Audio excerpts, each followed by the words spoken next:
Hello, everyone out there in podcast land. This is wonderful Mr. Wills Welfley, and this is the new episode of Movie Match Mania. And in the ring tonight, I've got my tag team partner and co-host, Brittany GOLDBERG'S GLUTES, and our very special guest enforcer, MATTY Too Hotty. MATTY Too Hotty. I would like to thank you for coming on the show today. Thanks for having me. Absolutely. Just a little background. We probably became friends, I would say, over a decade ago, right? Correct? I don't know. It's longer than I can remember at this point, so it's been a minute. I remember first meeting you here in Pittsburgh at the Martin screening. I was working at a record store, and I actually couldn't make the screening, but I made the Q&A. So, and then everybody's like, that's Matt Blazi. That's Matt. You should go meet Matt Blazi. And I met you. You had to go back because for those of people that don't know, I don't know why you're listening to this if you don't know about Matt Blazi, but for those of you that don't know, Matt lives a few hours away. So it was like the middle of the night and he's like, I got to go. Nice meeting you. And then we eventually met over the time, you coming up to Living Dead weekend events, and then just became friends. Finally, I found out, your history. So you want to talk about a little bit about the Garf Network before we get into this episode and what got you into the George Romero clan, if you will? Yeah. So when George passed away in 2017, my friend and co-host Eric Kent, we were kind of hanging out, and he had done a podcast with another friend of ours, Profondo Cinema, for many years, and they had kind of fallen off, with recording and stuff. He's like, I really want to do something. He's like, I want to do something George related. And I immediately said, yes. I didn't care what it was. I just wanted to do something creative related to George. And we came up with WGON Radio. It was an audio only podcast at the time. And we wanted to really get on record for the first time some of the stories that folks would never hear, whether it's, they couldn't come to a Living Dead weekend, or, folks that just never were interviewed that had worked with George through various stages of his career. And that was the fall of 2017. We did our first show with Donald Rubenstein, who had done a lot of music for George from Martin and Night Riders and Bruiser, and just kind of started honing in on folks that were background folks in movies, crew, collaborators. And we did that, I don't know, I think we only got 3 or 4 episodes out a year until early 2020, when we decided to start doing some, I guess, supplemental episodes when we were focusing on collecting. And then we decided to do the Dawn of the Dead Minute, where we were breaking down Dawn of the Dead a minute at a time. And when the pandemic hit, we decided to kind of switch it up a little bit. We discovered more live streaming software that we could do that was actually really fun. So we started doing that.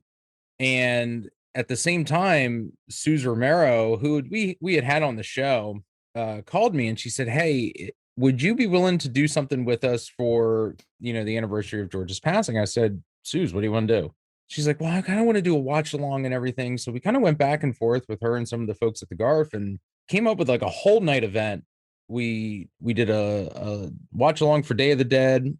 We did a short middle section for Iron City Ass Kickers. And that was the first time a lot of folks got introduced to that one. Yeah, it's great.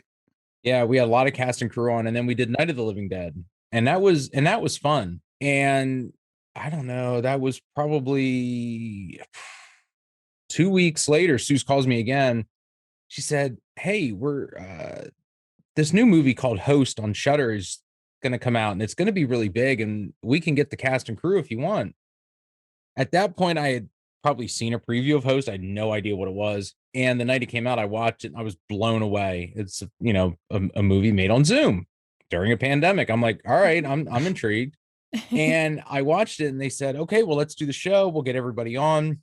And that was, first week of August or so. And we were having some fun. I mean, we had 10 folks on. We were laughing. I was having a blast. I was like, oh my God, these guys are going to be big. This movie's blowing up. And then they called back again a couple of weeks later and say, hey, you want to talk to Dan Krause and about George's book, The Living Dead? And I was like, yeah, Suze, let's do it again. Like, I don't care. Just keep calling me. So that kind of snowballed into them going, would you guys like to come aboard the George Romero Foundation and do this for us? And Eric and I, again, were like, yeah, Suze, why not? I mean, I'm not going to tell Suze Romero no. Right. I mean, I even if it wasn't Suze and it was related to the Garf, I was going to do it because anything to do with George is an automatic yes. So we had a lot of planning sessions of what we were going to do, and what Eric and I wanted to do was we wanted to keep doing what we wanted to do, but we also wanted to do what the Garf was looking for. And we started road mapping and planning out how this was going to work. And we said, well, as long as we can do some shows for the things that interest us, you know, we'll do anything you want. So the Garf Network was born October 1st. And we had, for Romero Lives in October, we did a litany of shows that month. Tales from the Hood, 25th anniversary, Rusty Cundiff, Ed Polgardi, producer of The Wretched, another good one that came out this year that folks need to see. Great film, both of those. Oh yeah, no, it was great. And then Tales from the Dark Side turned 30, so we kind of capped off the month with a great cast reunion for Tales from the Dark Side. Since then, the Garf Network has, I don't want to say taken over my life, but I'll tell you what, I and Eric are in constant contact about show ideas, ways to make it better, all to help share the message of the Garf, which is independent film and George's legacy. And I would have never thought 5 years ago that I'd be doing a podcast or any sort of live stream, let alone one officially with George's estate, which is a huge honor.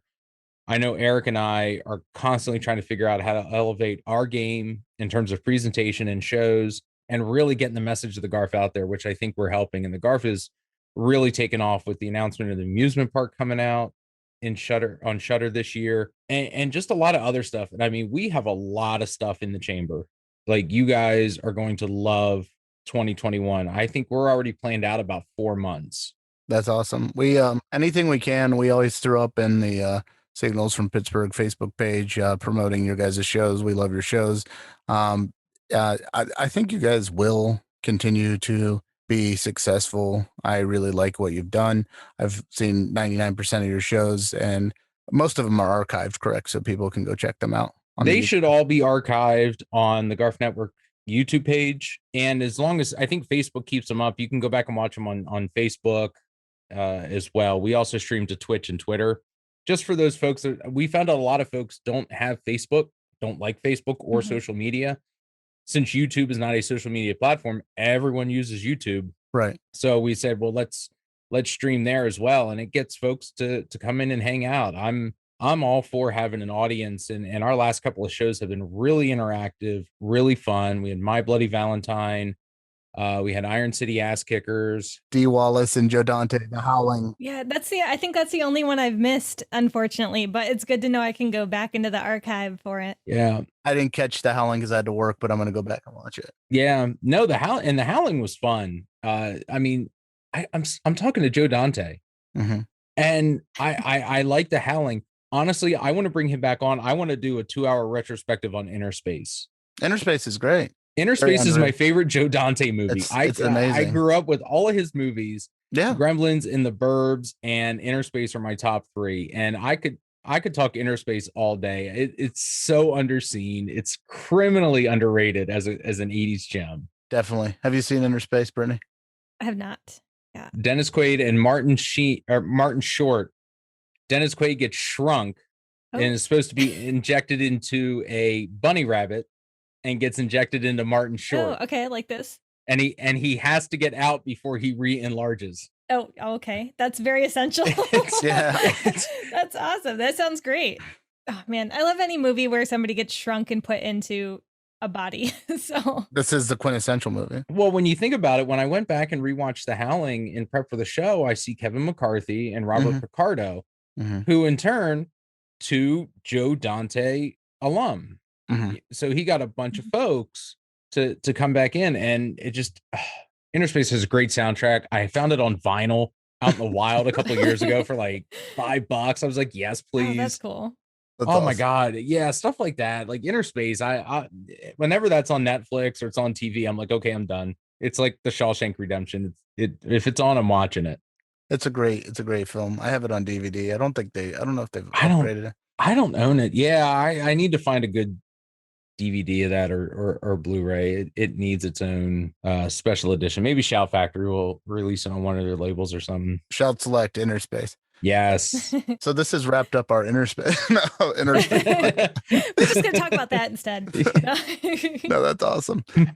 So yeah, you've done it all. You've championed some of your achievements. Also, a little known fact, Matt was actually into George A. Romero films. He was played a zombie in Land of the Dead and Survival of the Dead, which I find really cool.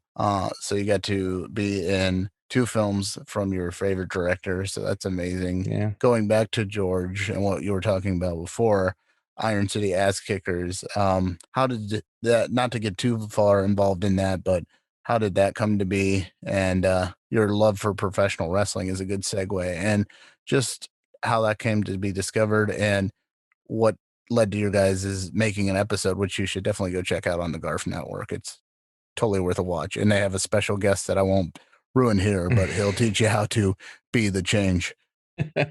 Well, George had dozens of projects that people don't even know about. And then there's projects that you kind of read in passing in an article somewhere. It was something that, looking back, as like, I probably knew about this, but I had forgotten it because I'm like, I'm never going to see this.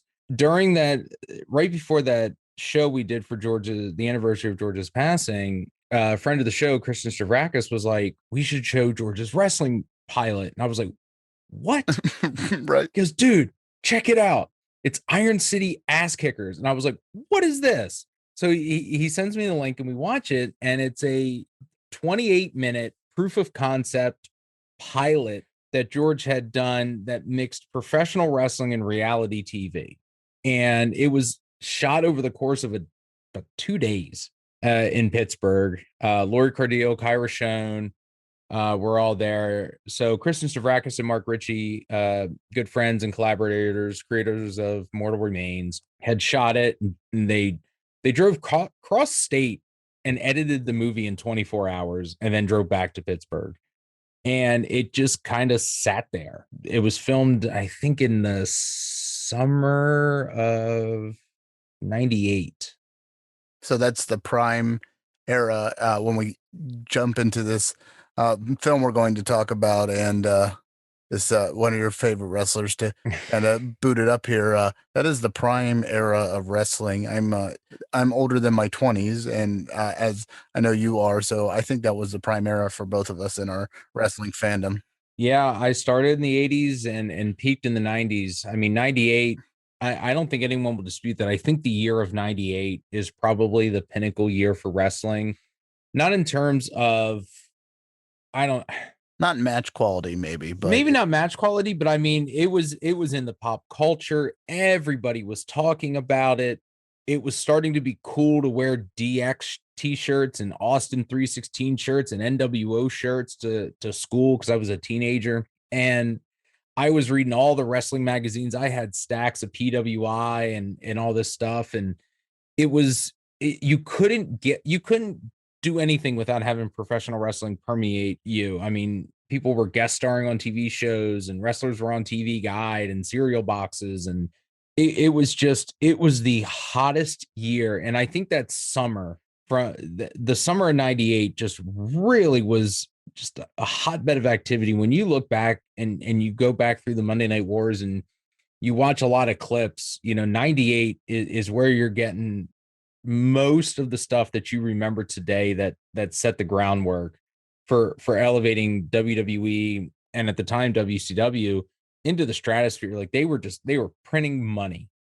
Yeah, you couldn't go anywhere without seeing a teenager or a young kid in a wrestling shirt. And the fact that you brought up that I was unaware of as well, in the middle of all this, one of our favorite director, George A. Romero, made something that we were, into, like deeply into, and never did we know that these paths had crossed, except for, a few people like you mentioned, Christian Stavrakis and Mark Ritchie and JB Destiny, who had worked on the program with them, Gator, all those great people you had on your show. And it's like, this was just like a little segue Venn diagram of all the things that we had loved that had come together. And it was this great little treasure that you guys unearthed and did an episode on, so it's definitely worth checking out. I don't want to spoil it too much of it, but it's actually for sale. What website can people buy it at as well? Or crypticpicturesllc.com is their website. Just look up Iron City Ass Kickers. You'll find it. It's pre-order now. You can actually get the DVD or kick it old school and go VHS. Or get both. Yeah, get both. Why not? Why not? And proceeds go directly to the George A. Romero Foundation. Obviously, we're a nonprofit and donations help. So yeah, I mean, it was just really cool that this gets to see the light of day. I mean, everybody loves, well, everybody, George Romero fans love to fill holes in their George Romero collection with stuff they'd never seen before. And I think this is going to be one of those where people are like, well, this is interesting. George and wrestling. You know, George was kind of a low key wrestling fan. Like, it was on his radar. I mean, like I said, 98, you couldn't get away from it. Right. And the connection to Pittsburgh and wrestling that you just have going back to Chili Billy and Bruno, Bruno Sammartino in studio wrestling. Lori's son does documentary. Lori Cardell's son does documentaries for wrestling now, and our friends Tom Savini and Jason Baker. Yep, active with the WWE. So it's all George did it. George was there too. And the funny thing is, George is just kind of fell under the radar until now. So it's a nice little piece of nostalgia and artwork, but I loved it. Yeah. I thought it was great. No, I mean, anything George created, I want to consume just like any other fan of his, and to see him do something really different and spread his wings out from doing feature films and horror. It was just interesting to see, because I would never, if you would have given me a list of genres and say George did a lost film for one of these topics, I don't think professional wrestling would be in my top 3. But you weren't necessarily surprised either. Like, you're like, oh, okay. Once you heard that, you could see it. It was like a pleasant surprise. It was like, no, he could do anything. But yeah, pro wrestling, it seems like the more you think about it and the history and the people that he rubbed elbows with and was friends with and worked with, it just goes hand in hand. But I love it. It's worth checking out. Yeah. I mean, imagine if he was being able to do something with wrestling today. I mean, when we saw what's his name, Eric Redbeard, WrestleMania a couple years ago, I had that Romero shirt that looked like the Ramones. Yeah. And I was like, dude, there's George Romero's name on WrestleMania or whatever it was. I was like, I was marking out. I was like, yes, this is great. His influence is still felt. George, I said this to Tom before, and I'll say this to you, and I know you're the propagator of this. George was like a seed, and the tree grew, and it grew all these great branches. And it started with Night of the Living Dead. Well, even before that, with like Image 10 and Latent Image, and all these great branches have come off this tree, and still there are branches off branches, including you and Eric with the Garf Network. And now there's just so many great things. Daniel Cross, the crossover there, him writing the novel, Iron City Ass Kickers. So it's like the branch. George is still very well felt in all aspects of pop culture and influence. So absolutely, we love you, George. Yeah, we missed you, George. So going back to the summer of 1998, there was a explosive young upstart. Started actually in the fall of 1997. By the summer of 1998, this man was on fire. So the way this works is our curtain jerker or opening event is we review one of the movies that he had starred in, and the second part, the main event, is we live call one of his matches. Without further ado, announce who our wrestler of the day will be. Our wrestler of the day is my second favorite wrestler ever in my life. I am a lifelong Hulkamaniac. Okay. But the minute I saw Bill Goldberg destroy Hugh Morris on Nitro in September of 97, I was like, oh, this is going to be good. I am a Goldberg mark. Like, there's nothing that man has done that I have not liked. In 1998, he was the wrestler. I think him, Stone Cold, and The Rock were all like, I don't even think 1A and 1B, they were all at the top. I mean, they were leading the charge for wrestling in 98. Goldberg was just unstoppable.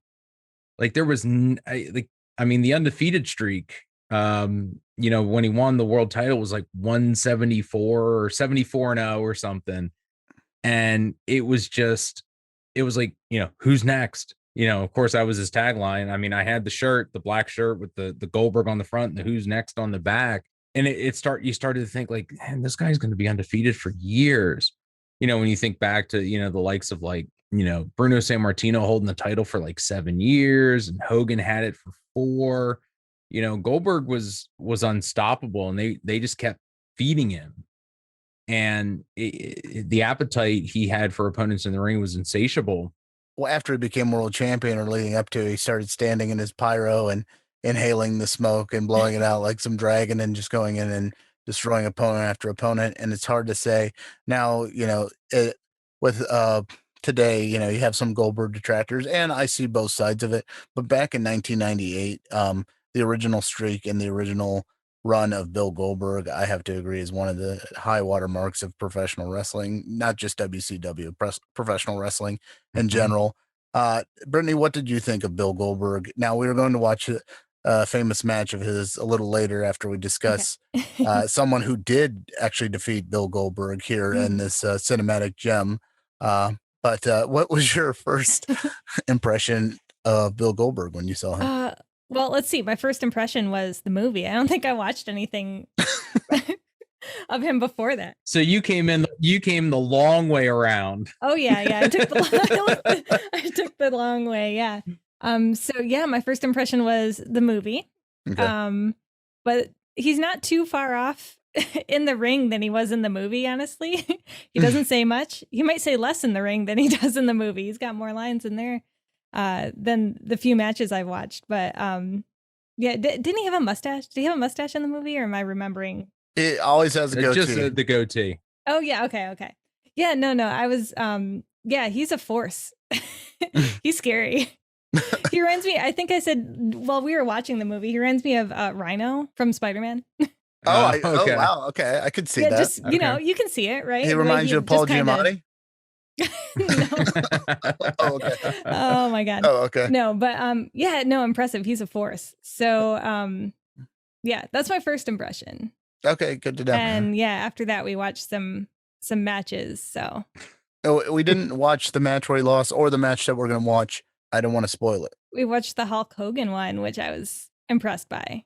That was one of my absolute favorite matches. I would say that's probably in my top 5 favorite matches. I mean, I was 17 when that match happened, and I worked right until 8:00, and I would run home, shower, and run upstairs. And I used to tape Nitro every week. Before DVRs, kids. Yeah, I used to make a highlight tape. So I would have stacks of Nitro, and I would go through and cut out all the good promos and matches. And I was like, I'm not missing this match. I'm going to watch this match all the time. And that Nitro that crowd was so hot the whole night. Like, I don't recall any crowd being hot for 3 hours like they were that night in the Georgia Dome, like 40-some thousand folks. And it was just, I was sitting home. I was on the edge of my seat all night because he had to wrestle 2 matches that night. Yeah, he wrestled Scott Hall, who also a great hand, like amazing, one of my favorite wrestlers. And I just went through him, and then had the world title match against the leader of the New World Order, Hollywood Hulk Hogan, who had been ousted a couple times, but not definitively. He kept coming back. Hulk Hogan is like he's just the cockroach of wrestling now. Or he was in the NWO. He keeps coming back. Well, I mean, at that point he had been in one of the top spots for 14 years. Yeah. And, when you look back now, I think Hogan was like 45, and you're like, he was so old. AJ Styles is 44. Right. Triple H is 50. And, these guys are still, Randy Orton is pretty much Hulk Hogan's age almost. Yeah. Yeah. And these guys, I mean, are in better physical conditioning and shape than Hogan was. And they don't look their age. I mean, Hogan always looked middle age. Right. The thing with Hogan is Hogan was an actual wrestler. Like, if you ever watch his stuff from Japan. Yes. That guy could wrestle on the mat. He was never allowed to do that in the States. It wasn't the character. I'd like to see that, actually. That's something I haven't jumped into with Hogan. Yeah, there's a lot of great matches of him in Japan where he's he's doing a long match and he's not doing his Hulk up brother stuff the whole time. Where in the US is, he's going to hit a beat. It's like, okay, this time I'm going to do this. I'm going to do this. And that, I love Hogan as a heel. I think more than I do as a baby face. Agreed. I think he was one of the best chicken shit heels that ever was. I think he rivals Ric Flair as being the top heel ever. I could see that.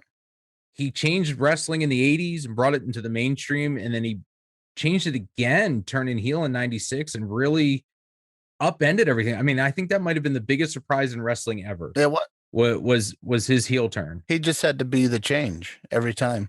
He had to be the change. And then he led the charge, and he always it was that change was vicious. It was almost psycho. It was. But the response to it was psycho. So but that is not the match we're going to watch today. That's a well-documented match, so that's a bonus match you definitely need to check out. The explosion, Goldberg winning the title. How did you feel when he finally won the world title from Hulk Hogan? I think I jumped up and shouted. I think I scared my parents downstairs because it was later at night. It was getting close to 11 o'clock and I was kind of marking out. And I mean, I knew at that point wrestling was fake, but I mean, right. To see him go over Hogan and clean. Right. And it wasn't some, really off finish. There wasn't, he wasn't getting screwed or, no one interfered on Goldberg's behalf because he was a loner. Kurt Hennig came out and then he was thwarted by Diamond Dallas Page and caught a diamond cutter by Karl Malone, which is also I know. Which actually will lead into our match after we review this cinematic gold as we keep people on the edge of their seats. But I just had to lay the groundwork of Goldberg in his prime spot. I would say that is definitely probably Goldberg's best match would be, if not the one we're going to review today. If there's one in 1A, I would say it's these two matches in my opinion. Though his later matches and his first run and his later matches to check out versus Brock Lesnar. He had a great match. Survivor Series 2000. Was it 2000? I'll have to go back. I can't remember what year. Do you remember? I think it would have been 2003 Survivor Series because WrestleMania 20 was in 04. No, I mean his recent match with Brock Lesnar. Oh, his recent match. Oh, okay. I thought you were talking first round. Yeah, his matches like Lesnar's have become a little paint by numbers. Right. But the first one, the squash match, was pretty amazing. That one surprised me. I mean, he just destroyed him in what, like a minute and a half, 2 minutes or something. I mean, to see Lesnar go down at that speed, I was like, oh, Goldberg's back. I've been waiting. I watched WrestleMania 20, and then he was pretty much gone for 12 years or whatever it was until he came back. It was 2016. Yeah. And just to kind of be thrust into that Universal Championship spot, and I was like, okay, I was 16 again. I was loving it. Well, love him or hate him, and we know you love him. Here is his first step, one of his first major role, and spoiler alert, he does lose. So he does lose in this film to the ever great Jean-Claude Van Damme, also a huge fan of Jean-Claude Van Damme, Bloodsport, the first Universal Soldier, kickboxer, time cop, double impact. Am I missing any, Matt? Well, there's Double Team with Dennis Rodman, correct? You did Time Cop. Hard Target. Hard Target is a great film. Early John Woo film. Yeah. Van Damme was on every street corner back in the 90s, man. He was cranking out some classics. So, you had two legends about to go head to head at the height of their popularity. Maybe Van Damme was on the decline, Goldberg was on the rise, so they met right in the middle in this magic cinematic match. Universal Soldier: The Return. We're going to dive right into it. What were your initial thoughts, Matt, on this film? I started watching it, and my first impression, probably in the first couple of minutes, was, wow, this got made. I'm a fan of Universal Soldier. I thought that was a great concept. Dolph Lundgren and Jean-Claude Van Damme come back, deceased Vietnam soldiers. They're resurrected. They're these superhuman assassin units, mercenary, government, super soldiers. And it was a fun movie. I really like that team up, and I don't ever recall the second movie coming out. There were 2 direct to TV sequels that had nothing to do with Jean-Claude Van Damme, but Burt Reynolds was in the third one. So so I haven't seen those, but I'm not up on my Universal Soldier mythology, but yeah, Universal Soldier: The Return. That it's one of those movies where I started noticing it after the first sequence, when you realize that the first action part of the movie is a whole training sequence. Yes. And I'm like, we're doing this. And basically the movie goes to retread, what the Unisols are. And now he's back. He's working for him. He got married to what's her name from the first movie. Now, I don't know what their timeline was, but they definitely have like a 12-year-old kid. His wife died.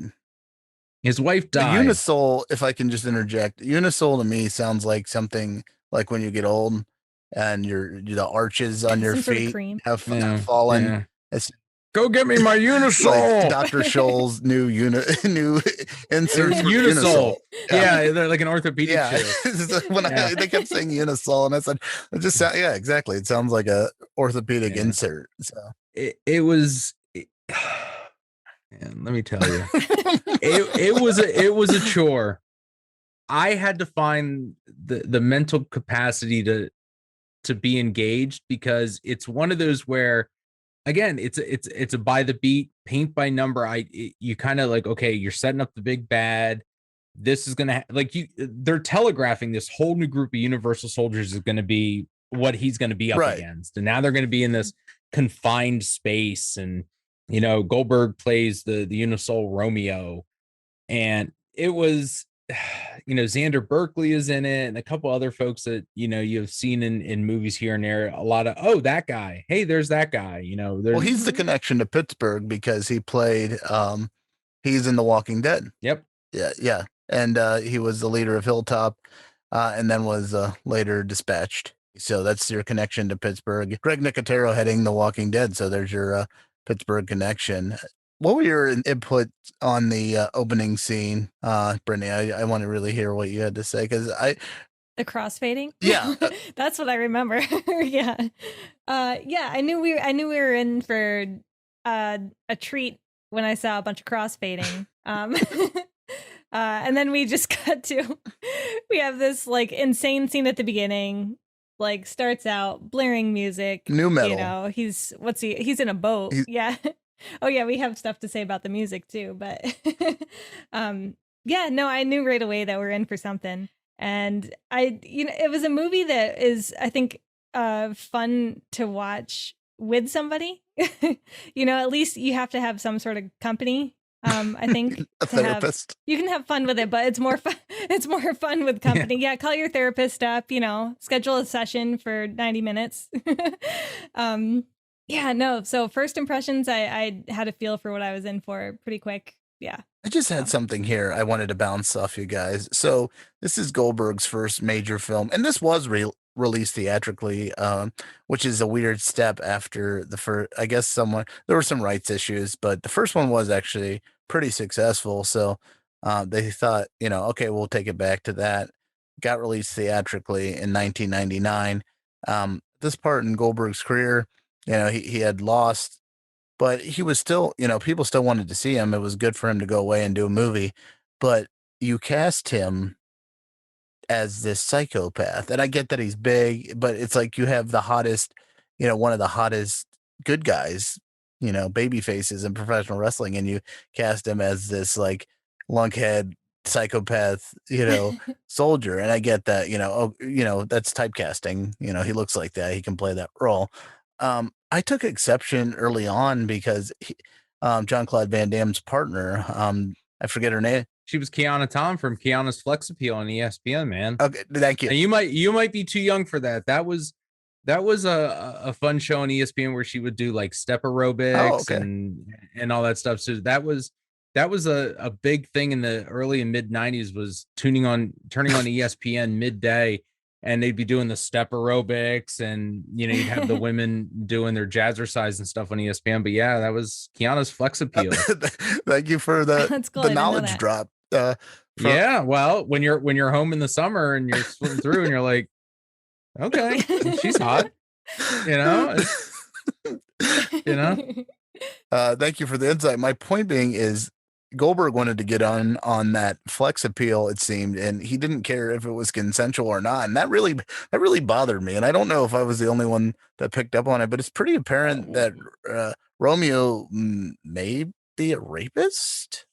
Yeah, that was that first scene where she's tied to the tree is very rapey, especially in the post Me Too world. When you go back and look at it, you're like, whew, that's kind of rough. That I don't know if that'd go over today. And it fits the character. They're not trying to say anything other than he was a meathead or a jarhead, whatever. And I don't mean that negatively to anyone in the armed services, but no, right. It was very apparent they needed to paint him as someone who was going to be very unlikable. Right, yeah, they had to start out with something like that. Yeah, establish it. They had to establish him as an asshole. But the whole point is, at that point, they weren't necessarily assholes yet. They were in a training sequence, so it's like, was part of the training sequence for him to be rapey? Like, I was he was going off script. I think it's probably, for those folks that have watched Universal Soldier and know the story, when Dolph Lundgren comes back, he kind of starts reverting back to his personality that he was prior to dying and becoming a Universal Soldier. So I think some of that personality is still present, even though they're supposed to be kind of mind wiped, I guess. They don't really go into it in the movie, like really what. Well, I guess now they have implants in their head, like they cut open their skull and put some implant in their brain or something. They got really technical with it, because I guess they're supposed to be the new breed after what happened from the first movie. They needed to upgrade, and the way they upgrade is with Seth, who is the leader, and he is voiced by Michael Jai White, who is amazing. Black Dynamite, can't get enough of him. And Seth is a supercomputer with a cold. He does sound like he has a cold. The moment he started talking, this computer started talking, I'm like, it doesn't sound like a generic robot. It just sounds like a guy with a cold. It sounds like Michael J. White with a cold. And I thought the concept, the production on the design of Seth was great, because he looks like a Rubik's Cube in a lava lamp. Yeah, he does. Yeah. It's like we took two toys from the 70s and mashed them together. Yes. Or like one of those big Magic 8 balls. Absolutely. Like you could shake up Seth and be like, are we going to kill anybody today? Point sign to yes. Point to yes. So we see that there's a very harrowing scene. Jean-Claude Van Damme's character, Luke, tucks his daughter into bed, his 12-year-old daughter, and it is revealed that her mother had died. And he goes to sleep, or he goes to sit down in his chair, and he grabs the biggest photo I've ever seen. I mean, it was the 90s, but like this hard metal frame, and he clutches it as he's hugging it, and then falls asleep clutching a metal. I was like, how? That's not comfortable. I mean, I get this. It's like heartwarming and sweet and sad, but also extremely uncomfortable. What were your thoughts on Seth and the clutching of the photo? I mean, they wanted to. It's impossible to sleep that way, Matt. I mean, yeah. I mean, now we would just hold our phone in our hand until the screen goes off and we fall asleep and our phone is dead and we can't look at the picture anymore. But yeah, that was humanizing him, because in the first one he was, didn't have that memory, and now he's human again. He's not a unisoul. They've genetically modified him, and he's got all these feelings. And honestly, it didn't resonate with me. I mean, Van Damme is like one of those actors that I don't see him doing much emotional range. Yeah, same. And because he's always such a badass. He's a loner. He's always going to get the girl, but romance isn't something I equate with JCVD, man. It just kind of, I mean, they had to write her off somehow unless she was going to be in the movie. So it was like, oh, okay, she's dead. And he's really sad. Here's a picture of him. Yeah. I understand them adding it. Yeah. I believed him more as a dad. Yes, I agree. Than I did a grieving widow. I did too, especially. And that might be callous, but I just felt he played off being a dad a little bit better than a loving spouse. And that's kind of weird. But that's just how I took it. I said, I'll believe you as a dad, but not as a grieving husband. I mean, later on in the strip club scene, and then him pretty much having the hots for the reporter that follows him around through the movie. I mean, yeah, it's hard to buy him. Yeah, that went from 0 to 10 real quick. It really did. Oh yeah. So we find out that they want to shut the program down. So the Unisol program, because it costs too much money. The general in this movie, I don't like to pick on shitty acting because I'm not an actor per se, but God, like he was the most fucking wooden, the most wooden acting. He was dialing in. He had one lines. tone, and that was it. It's like a bunch of men died, or you were bringing him a coffee. It was like the same tone, but and he's a character actor too, and he's been in other things, and he's been better in other things. But I can't. Well, that's Daniel von Bargen. I mean, he was in Super Troopers, and he played Mr. Kruger in Seinfeld. Right. He was in Malcolm in the Middle. So I mean, he's one of those guys who only plays one character, and all they do is change his outfit. You're right. He delivers all of his lines in the same way, no matter who he's playing. So a high point of the movie for you then? You know what? He's one of those guys that I can't always remember his name, but I always remember what he's been in, and he's one of those like I enjoyed, because he always plays the asshole. Right. Most of the roles that I've seen, from Seinfeld and Super, he's always just kind of aloof. It's like he's smart enough to get by, but he's kind of an idiot. I didn't mind him, but it was like, well, we need to have some military asshole to be thwarting Jean-Claude Van Damme's attempts to stop Seth. And their only solution is to blow it up. Well, that was a very 90s solution. So yeah, so many movies end with an explosion in the 90s. That's the solution to it all. it just blow it to shit. So Seth turns evil. He kills his creator before they can terminate him. This is very Skynet-esque too. I noticed it's like Universal Soldier. Like, we're gonna get as close to Terminator as we can without getting sued. But I know that's not a condemnation. It's just, I just think they really were biting off the Terminator fame, more so probably with the first one. And this, they're just like, fuck it, we'll just throw whatever we want against the wall. Well, it's funny is when Jean-Claude Van Damme and the reporter are driving, and she said, well, how do you know all this stuff? He goes, well, it's on the internet. Like, he emphasizes the word internet.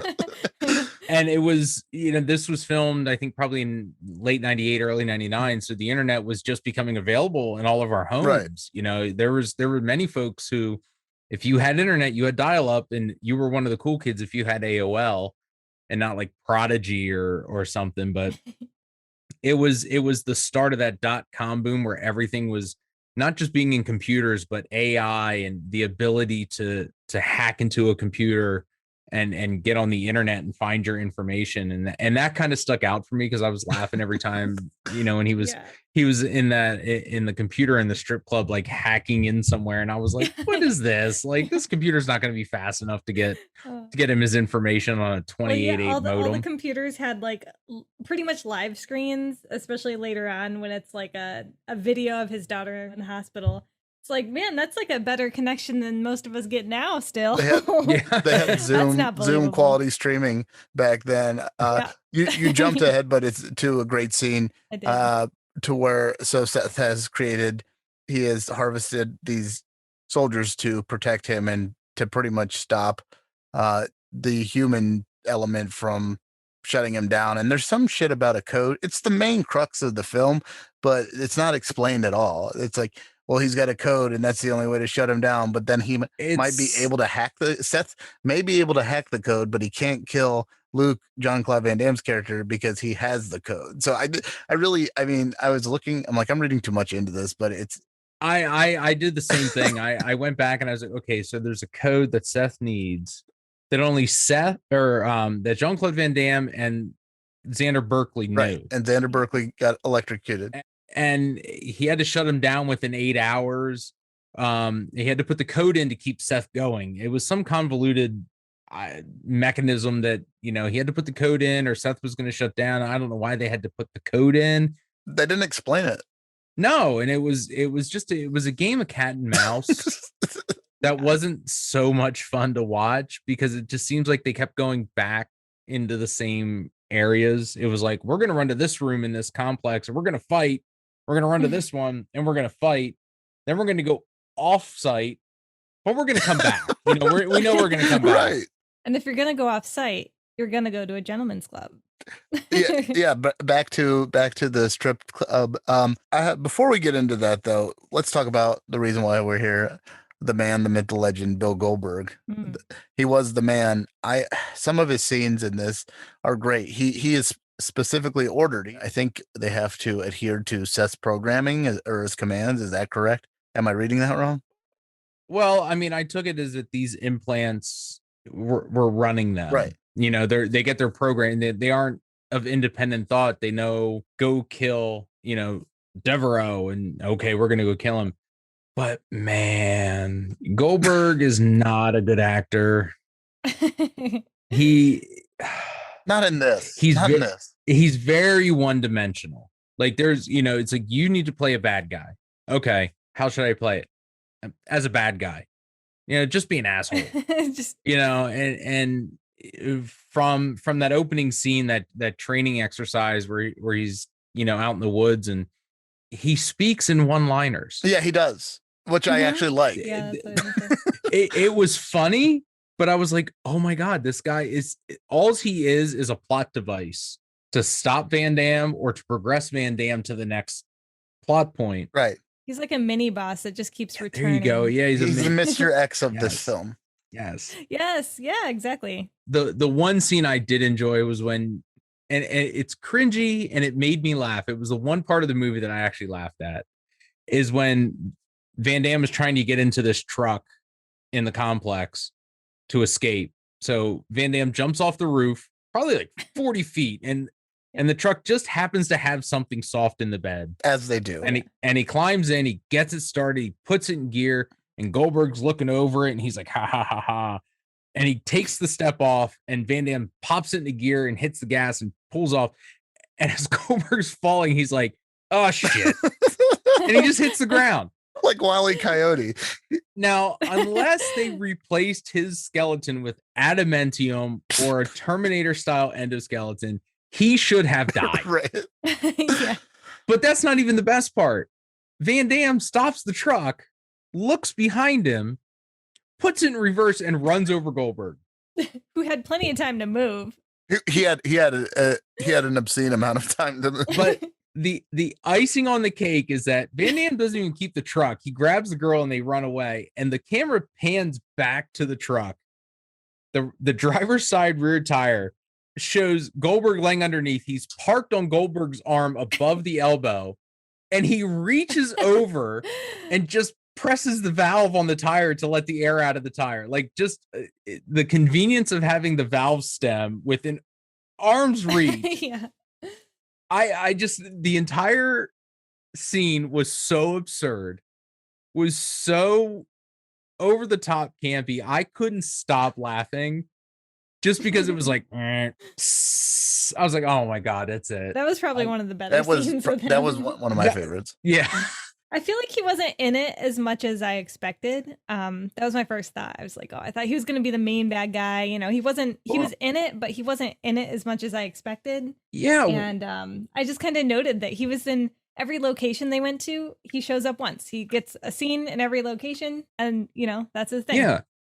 And when you look at the poster, the floating heads, it's Van Damme, Michael Jai White, and Goldberg. It should have been Goldberg and Michael Jai White, because Michael Jai White was, I mean, other than that one scene, he was. That's true. Yeah. he was absent for 60% of the movie until he gets, implanted with Seth or whatever it is.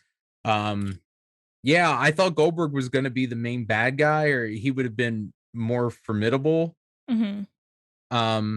than what he did. But it was like, okay, scene 1, Goldberg and Van Dam. Scene 2B, Goldberg and Van Dam. And it was like every 7-8 minutes, they would just come back to each other. Make sure to sprinkle them in. Yep. Yeah, fun fact is I since I watched this first, and I did no research on him ahead of time. I didn't know what he looked like. So when you have the opening scene of the boat chase, I'm like, okay, so I'm just gonna look for the first guy that looks like a buff wrestler. And obviously I was able to pick him out pretty quick, but yeah, it was kind of like a little, where's Waldo for me? Where's Goldberg? Don't worry, he'll show up. I have to say that is an amazing scene. I want to talk about one of my favorite scenes is when Van Damme's partner and his daughter are trying to escape, so they are not killed by the Dr. Scholl's soldiers. They're being chased by Goldberg, and their recourse is they knock him down the stairs and ride Goldberg like a sled through a wall. So it's Home Alone levels of that was good. Well, and even he's fighting one of those Universal soldiers in the hospital, and he grabs the defibrillator. Yeah. I don't even think he turned it on. He just grabbed it and put it against the Universal soldier's temples, and it's already charged. You hear it go, yeah, and it just blows the guy's, fries the guy's brain. I'm like, oh my God, how did this movie get made? Because it's very easy dialogue to write. It's nothing deep. I think Xander Berkeley probably gave the best performance of the whole movie. He did. And then unfortunately it's killed. Yeah, he always brings his A game. But yeah, and he's out after 10 minutes, 15 minutes. He's got, a couple of good scenes. And Xander Berkeley's always one of those, he's always angry. Yeah. He's another one of those, he's always got an attitude, there's a chip on his shoulder. But yeah, let's slide down the stairs of a hospital and go have enough momentum to go through a cement wall. and though the way Goldberg looks, I feel I could believe it. It is believable. Maybe it is believable. Like in a weird way. Van Damme's daughter ends up in the hospital. That leads to that scene that Matt just laid out for us. And they're saying that she's dying because she has a hematoma, but they can't operate on it without the parents' permission, which to me sounds like the worst, right? Because it's like, oh, we wanted to save your daughter's life, but you couldn't co-sign on us performing this life. Well, and Keanu Thomas was like, I'm kind of like her aunt. Okay, well, maybe I might side with the doctor on that because I don't know who the hell this woman is. And I understand. Yeah. I mean, life or death. I think they're going to save a kid. Yeah, they're like, we didn't have the proper permission forms filled out, so we couldn't. Yeah. Does she have insurance? I don't know. Well, yeah. In the U.S., no insurance. I don't know if we have. Yeah. I don't know if we have a surgeon on call right now. Sorry. One of my favorite characters in this film, actually probably my favorite character aside from Goldberg playing Romeo, obviously, is Squid. Squid is the hacker type character. He has blue hair. You're supposed to not like this guy, but he's like fucking listening to Guar, Sadama Go-Go. Let's talk about the music for 1 second. This entire movie is like littered with nu metal. And we'll get into the main theme, the one that closes this epic in a little bit. But he's sitting in his basement eating Frankenberry, watching ESPN with a huge wooden spoon too. He didn't have anything smaller. He's shoveling it in his mouth. He was a hacker, man. He's reminiscent of Bill Paxton. I almost thought it was Bill. I was like, is this Bill Paxton? It's like they wanted Bill Paxton, but he's like, no. He's like Terminator, Predator, or Aliens. And no, I don't do any knockoffs. He's like, I just go for the main three, baby. But he had he's listening to Sadama Go-Go by Guar, so that immediately gets a star in my book. And he's the one so Seth needs a body to go into from the supercomputer. He's got Goldberg, and he's got the rest of the incels or whatever they're called. But incels, Unisouls, the Unisouls. That would be a completely different movie if they were incels. Well, it's very possible they were incels. We don't. Well, it could be. I mean, at that point. Before there's a word for it. Right. But so he's hiding a body. Like he just has this large African-American man's body in cold storage. But he looks like standing up backwards with his arms out like a cross. I mean, how else do you store bodies? That's how you store them. But he was definitely my favorite character, and his whole, I'm not sure what his motivation was, but he wanted Seth to evolve to take over the world, but I'm not sure how that helped him. In the end, he ends up getting killed by Seth. But I was very disappointed. Squid was, I was hoping they would do a Squid spinoff, but to my much to my surprise, he was ended rather early. You brought up the strip club scene. Would you like to elaborate on that? Because that is one of my favorite scenes in the film as well. Hey, it's one of my favorite scenes too. I don't have a ton to say about it, but I dug it. I mean, like I said earlier, if you're gonna leave, if you're gonna leave your main location, where are you gonna go? Gentlemen's Club. Where does Luke know for sure there's a computer with internet connection? Who knows why he knows it, but he knows it. He knows exactly where to go. He's not a returning customer. He knows. Saw a news thing on it, right? Isn't that what he said? He saw something on the internet that pointed him to the strip. That was his excuse. You saw his eye roll. He's like, I've never been there, but I saw it on the internet. Look, I was watching the movie. I still couldn't tell you how he figured out how the strip club, and not the public library. No. Or a university. No, not at that time of night. Yeah, it was late at night. Do you think he's going to not break into some place? That's true. I mean, at this point, like, he could have just broken into some place. He could have picked probably 20 places on that road. He wanted the bonus content. Obviously. Yeah, my favorite part of that scene is actually once he leaves, and it's sad to say, I don't even remember the character's name. No, I get it. The reporter. Right. He leaves her at the bar, tells her to order coffee, and she's like, scotch. And bartender's like, yep. And then the other stripper comes over and starts hitting on her. And she's like, I'm into guys. And the girl was like, yeah, I was too. It was just like, it just caught me off guard. That was probably my second favorite scene. Just that interaction. It's a very progressive, very progressive scene. Yeah, for the late 90s. She's like, yeah, it's okay. I was like that too. And he was like, oh, bless your heart. You'll like girls one day too. But yeah, it was like, was there like this script had to be written over a weekend. Oh yeah. There's no way this took more than like 3 days to write. And they're like, we got to get them out of there. They have to go somewhere before they get to the hospital. They got to know this information. Where are they going to go? Let's go to the strip club. Okay, that's great stuff. Perfect. And that's good shit. We're going to go to the strip club. I just I try to enjoy every movie I watch. I really do. I didn't hate the movie, but man, it was, that was an hour and 22 minutes, and that was a chore or whatever it was. It was a chore to see where this one was going and to keep my attention. Do we know why they went to the strip club, Brittany? Do you remember? I think that's the one place he could think of getting the connection he needed with the computer at that time of night. But why did they need the connection? I don't recall. I think that was they had to find Squid or something. I think it was like how they found Squid. Oh, okay. So they had to find. Yeah, they had to figure out where they're going next. Okay, yeah, I blocked that out. Yeah. I do love that he busts in and all the ladies working in there are just like, whatever. We're just gonna keep doing our job in the background. No big deal. Like somebody busting in here, we don't know. I think the one girl's like having phone sex or something, and she's just kind of like, she's got like one of the squeezy hand things, and she's just going. No one pays him any mind. Not one person paid attention to him. They're making money, man. They gotta stay on the grind. Whatever, we don't care. Right. Come in here and do your thing. He also, when he goes in there, so he needs to get to the room to get to the internet.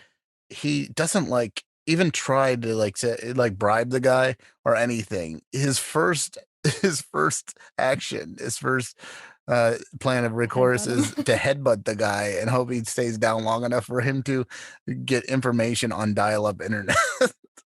Yeah, I don't know about that plan. And the computer is in front of a two-way mirror that Seth can see out of, or not Seth, Jean-Claude Van Damme could see out of. So the guys walk up and they're like looking in here. They're like, we can't see him. But they worked there. Or maybe it wasn't. No, it a souvenir. was. Maybe, It was. I thought it Yeah, was. I think you're right. Was yes. it? But he didn't see them. At least I don't remember him seeing them because he's still clicking away and he doesn't. He wasn't paying attention. How do you miss two guys in front of a big one? You know, I mean, these weren't small dudes, and he doesn't even give it any thought until he knocks on the door, and he just happens to get done because you know that internet is super fast in the strip club. And he's like, "Oh yeah, guys, sorry. What did he say? No vitamins here or something?" It was something weird. No, I think he said no violence here after he had headbutted. Maybe that's what it was. But I thought he said no vitamins because I couldn't understand the dialogue. Sometimes Jean-Claude Van Damme, his dialect is a little hard because he's from Brussels. He's the muscles from Brussels. I was gonna say when you got that many muscles, it's got to tighten up your neck and you can't talk all that. I mean, it's a second language, you know. I mean, yeah, it would cut him a little slack, but you know, Arnie, at least we could at least make out what Arnie's saying. No violence. Yeah. I think he may have been distracted by not seeing the guys because there were women stripping in the internet room, not to anybody. So there was a woman just like I'm not sure if she was on an early version of a webcam, but she was like topless in the room with the internet while the other girl was having phone sex with the squeak toy or internet, you know, chat room sex squeak toy. So it was very intense. And then it turned into a full-on melee where the strippers got involved. And I just think the direction of the scene was everybody fight everybody, because I was trying to add it up in my head. I was like, well, why are these people fighting? And like, I think the strippers were fighting the security guards that were supposed to be protecting them. And then strippers were fighting each other and then patrons. I was very confused. But it's the stereotypical bar scene where the main character gets pushed into a guy. He turns around, throws a punch, pushes the other guy into another guy who turns around and hits the guy next to him that wasn't even involved. Next thing you know, chairs are being broke, bottles are being smashed, someone's getting body slammed on a pool table. You know, it just evolved into, you know, another trope fest for me. I enjoyed that a lot though. I thought it was nice to get out of the main base and just watch something so ridiculous. and to be honest, it was refreshing. We've all been there. We've all been there. Come on. I mean, who hasn't gotten into a fight in a strip club in their life? I mean, have you lived? You really you haven't. Exactly. I have to say there's another great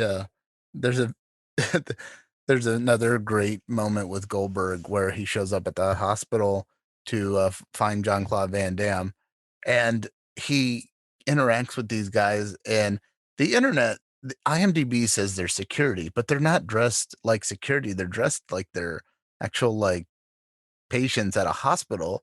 So I was like, what is this, like the steroid rehab ward? Because all these guys are fucking jacked and they're like running after him. And being our guest, I'll let you set up. He hits his signature move here. What did you think?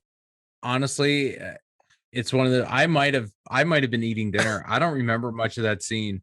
I remember most of it, but honestly, that's the hard part is I tried to watch this and give it my full attention, and I kept getting distracted. Mm-hmm.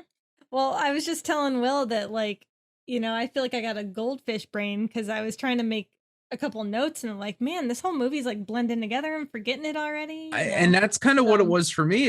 It just, that hospital scene to me kind of just flew by. And I don't know if I had like been trying to eat dinner or something else was going on in the house, but I blinked and they were like already gone. And I was like, wait, the daughter's back at the Unisol thing again. And I'm like, what? And I think like 94 seconds had passed. And I was like, what did I miss? Everything. Mm-hmm. And I feel bad because I wanted to, again, I like the first Universal Soldier. I've watched it a dozen times, you know, over the course of years. And I thought it's a really good action movie. But I think knowing that this movie was one of those where it was kind of like everything was done in one take. Yeah, did we get it? Like they kind of got in they had this set for 12 hours and they shot everything in a day. It was very quick. Everything was happening so fast. There really wasn't any time to breathe after the first like 15 minutes. And I think it was just one of those where they're hurrying through, and you know, he's just there to get his daughter, and then all of a sudden they're back at the compound. Yeah, it was weird how they bounced around. back to the compound. One final note on the strip club. Fun fact is that strip club. This was filmed in Texas, and that was owned by the Abbott brothers from Pantera, Vinnie Paul and Dimebag. That was their strip club. So that they probably either knew the director or Goldberg or somebody and said, "Hey, come down, use our strip club." You know, fuck it. Like, I'm sure. Yeah, they probably they got a deal on the location, and that's how they decided where they're going to go. That may explain all that. The hospital, I don't know as much, but yeah, there was just this when Goldberg showed up to the hospital to stop Jean-Claude Van Damme, and he keeps getting thwarted. You'd think, he would up his game, but it was hard to see because I'm used to the man going in and destroying people in 2 minutes, and this little bastard from Brussels is getting the best of him at every turn. But then he fights these guards or patients, and he hits one of them with a spear. And I was like, there it is. Like, if you're a wrestler in a movie, you have to hit one of your signature moves. And that was the moment. Except we did an episode on They Live. Roddy Piper does not. He hits every move but a sleeper hold. Ironically. Yeah, he suplexes him in the alley. But your thoughts on the spear? But you said you don't even recall it. You said it was so you weren't. I remember him. I remember the shirt tear because he's fighting that security guard. I do remember that scene. And it's funny is every time Bill Goldberg was shirtless in this movie, I kept trying to see, it was like, how good is his tattoo covered up? Right. And I was like, I was more fixated on that than that was the movie. I like the random shirt tear. It was like, we need Bill to be shirtless for 40% of his scenes. And he just stands up, he throws the guy, and he's just, and I was like, what is the purpose of this? It was hot. And then he's wearing one at the end of the movie. Right. Like he just went and got another shirt and vest. Like what? Out of the, maybe packed a night bag. Yeah. I always carry a spare, tactical suit with me every time I go out. You have to. That's a good point. Yeah. So let's just cut to the end of this abomination of a film. I really wanted to. I was hoping. I wasn't expecting like a cult sci-fi hit like Strange Days or something, but I was hoping revisiting this there was going to be some good things. And I think, like I said, for me, and this was Squid and his love for Guar. He also had a Killer Condom poster, which I thought was cool, and the Tromeo and Juliet poster. So also there's a lot of Easter eggs in his lair. He was the coolest character in this movie, written by James Gunn, who wrote a remake of a film we shall not talk about right now. But nope, that turns 17 today as of this recording. Right. But James Gunn's doing good work now in Hollywood. So it's nice that he got a shout out in this shitty movie. No, I had fun. I actually enjoyed watching it. I was hoping that it would be, because the first Universal Soldier I haven't watched. Maybe we'll go back and revisit that one, to cleanse the palate. But that was like a kind of a cult. It was in that era of cult sci-fi movies, and it was put out by a major studio. But you had like Empire too. You had like Robo Jocks, and there was a cool like Robot Jocks. Yeah, Robot Jocks was awesome. There was Cyborg. You had those cool like campy, lower budget independent sci-fi action films, but they delivered, and this felt like it tried to do too much. It tried to be a big budget movie with no budget. And I mean, it was funny how you brought up Cyborg when we were listing JCVD's credits. I forgot about Cyborg, which next to Double Impact is my favorite Van Damme movie. I loved Cyborg as a kid. It was just one of those movies that I just kind of gravitated towards because I like post-apocalyptic films, and it was just out there enough that I just liked how it was shot. I just liked the atmosphere that it created. So it would have been nice to have that kind of weight or production, which I think would have been better. But this movie, when you watch it back, it's like, it's 90s as hell. And you had new metal. You had the Static X on the soundtrack. Every chance there was a huge fight where they would march in together. I love the unison marching of the incels and unicels. And it was always to some like obscure new metal track of the day, and I'm like, oh, it's Static X. Oh, it's this band, and I actually got a kick out of that too. There was I think Scold was in there, Tim Scold, who was in KMFDM at one point. But I was digging like the nostalgia. I was like, yeah, where's Limp Bizkit in this? Like you're missing out on the Limp Bizkit train here. You got Goldberg. You know, you're They ran out of money for licensing. they did. Yeah. They're like, we got Goldberg, we got Static X, and we've got one of the hottest tracks ever by the best thrash band. I'm gonna say that to one of our past guests and friends, Bob Rourke, the best thrash band, Megadeth, with one of their killer tracks, Crush 'Em. Dude, I want to get your guys' opinion on Crush 'Em, one of the best tracks, metal tracks. I have a slight distaste for that because they use that as Goldberg's theme for a while in WCW. Right. And I think they use it the night that him and Sting teamed up, where Hogan came out in the red and yellow for the first time in 3 years. Yeah. And they were really hyping that, you know, with the Universal Soldier tie over, because I think on a Nitro, I think Megadeth actually performed that for one of his entrances. When he came back, he was coming back. He had injured himself when he punched the glass and cut up his hand really bad, and almost cut an artery and lost his hand. And then he'd come back from that injury and to Megadeth playing him out to Crush 'Em. Yeah, so I never gravitated towards it because I was like, I want Goldberg's theme back. I don't like this song. So I think it's just never, it's always just been one of those like songs I'm just like, I'm never gonna like, because I was like, you tried to associate that with Goldberg, and it's like, that's not Goldberg. So I don't even want to associate that with Megadeth. I don't think Dave Mustaine likes this song. I was like, God, I was like, not to, I mean, I really do like Megadeth. I do think they're one of the best thrash bands out there, and everybody has a, you know, I dabble in music, so I'm not, you know, who am I to criticize? But God, this song was just, it was very of the time and very by numbers, and not in a good way. And they tried it, so it was like the square peg. It matched the energy of the movie. It did match the perfect. It was a great pairing. It was a perfect pairing of the movie. So this, we barely mentioned the reporter. She's chasing him around. Michael Jai White is now in his body that he got from Seth.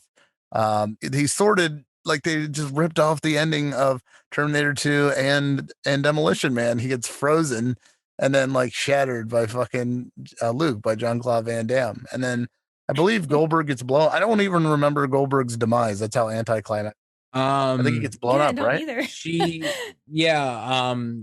Kiana Tom, like, Goldberg's got him over his head. Right. She comes back and he's like, kill him. And he's like, yeah. She's like, I'm gonna. And then she lowers the gun and just blows him away for like the 7th time in the movie. He takes like basically a grenade to the chest and flies across the room or area. I was like, oh my God, is he finally dead? 7 times the charm. Well, the thing about that grenade is that grenade that came through, actually, it also shot out a little taser, and then the taser hit him in the chest, and then it was a taser gun attached to an end of the grenade. Brittany, that's a little in joke we'll talk about later. There was a taser that you didn't see off screen, and it hit him directly in the chest, and that ended his streak in the film, shall we say? Yeah, man. So he's just out, and then we get a bunch of glass breaking and Terminator copying, and he brought up a good point. Matt brought up a good point. Kiana Tom's character, she gets killed and then brought back as a Unisoul, and then like Van Damme has no emotional response. This is supposed to be like his partner and like one of his best friends. Like, if one of you, he's standing at the end of the hallway and she's all Unisouled out, and she goes to like point the gun, and he just pulls the trigger and stands there, and he's like, damn. And then he leaves. And I'm like, you know, I mean, people talk about Arnold not having much acting range. Van Damme, he can't do that emotion. You know, and that, I mean, that's part of the plot. I mean, you know, that was probably, you know, 2 lines of the script is, you know, Van Damme kills his partner and runs away. I was just like, damn, they played up their relationship. Like, if she's supposed to be his daughter's kind of aunt, like, you'd be a little bit more broken up about it. At least run up to her like, I'm so sorry. I love you. Thank you for being such a friend and a family. And thanks for saving my daughter. Yeah. Like, no, I'm going to shoot you and run. Right. And then she comes back and says, I don't want to live, or I'm going to die. I'm going to blow, because the building's set to blow up, or the army, she's gonna sacrifice herself. The dickhead's going to blow up the building. But there's no real need for her to sacrifice herself because she just shot Goldberg with the stun gun grenade. She could have made it out. She could have made it out. And also, Jean-Claude Van Damme Luke has another chance to emote and show, oh, wow, she's sacrificing herself. And he's just like, fuck it. And then runs out, the building explodes, and then the credits roll. Like, there's no epilogue or anything. They're like, let's get this fucker. We're on a budget. Fuck it. This thing is over. He's moved on already, man. He's got a reporter to give a good story. Yeah, we didn't even talk about her, but she was such a one note, she was the exposition. Yeah. She was the audience character because he kept providing exposition about the Unisouls and him and everything else. So she was a plot device. Yeah. She was just a one note character. I did find it really awkward at the end where they're all hugging after the explosion, and man, his daughter saw this lady for 2 seconds at the beginning of the film. And now her aunt, he's talking to his daughter, and she just comes in, her aunt just blew up. This random lady, this random reporter that this girl saw for 2 seconds at the beginning of the film is joining in a group hug. What is this, man? And then from that scene, we cut into Megadeth's Crush 'Em. I mean, when I think of Crush 'Em, I think of makeshift families after a traumatic event, hugging after killing Bill Goldberg. I want to talk about that explosion. Okay. So, one, it appeared that they just blew up the perimeter of the building because the building itself did not explode. They lined explosives around the front of the building and detonated them. And it was one of those, you could tell they filmed this with 3 or 4 cameras, because every time it blew up and it changed, I was watching Jean-Claude Van Damme repeat his roll. Yeah. So he rolled the same place 3-4 times. So I'm like, okay, you didn't even blow up the building. You just blew up the front of it, because obviously they didn't have the money to blow up that building, whatever it was, whatever warehouse they were filming at. Right. But it was oh my God. I thought it would look like maybe a Staples, where it was a paper factory warehouse. I'm not sure. It was some warehouse in Texas that they doubled as a military compound. Maybe it was the Texas Instruments where they store all the That's why my calculator was so expensive in high school. We got to build this building. Charge $85 for that calculator. Oh God, I still have mine. I just found it the other day. Still works. I think I still have mine somewhere. Yeah, my son needed one for school, and I was like, oh my God, I got one so dirt cheap, and I'm like, damn, they still use these things. Was it made by Unisol or whatever? Yeah, Unisol Instruments. It was really weird. So let's start with Matt. You're the guest. Would you recommend this movie? What would you rate it? And more importantly, what did you think of Bill Goldberg's performance? You kind of touched on a little earlier, but well, it's not a 7-star match in the Tokyo Dome. I would give it 1 1/4 stars.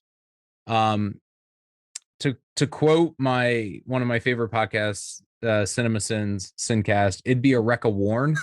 Okay. I would recommend it for the folks who want to see Jean-Claude Van Damme and that are fans of Universal Soldier, but I would warn you that it's too 90s. It's just too much of everything. So it's a hard wreck of Warren for me. Yeah, and it's not quite fun enough in a bad way to really want to watch it again ever or at all. But I mean, it is more fun with somebody else.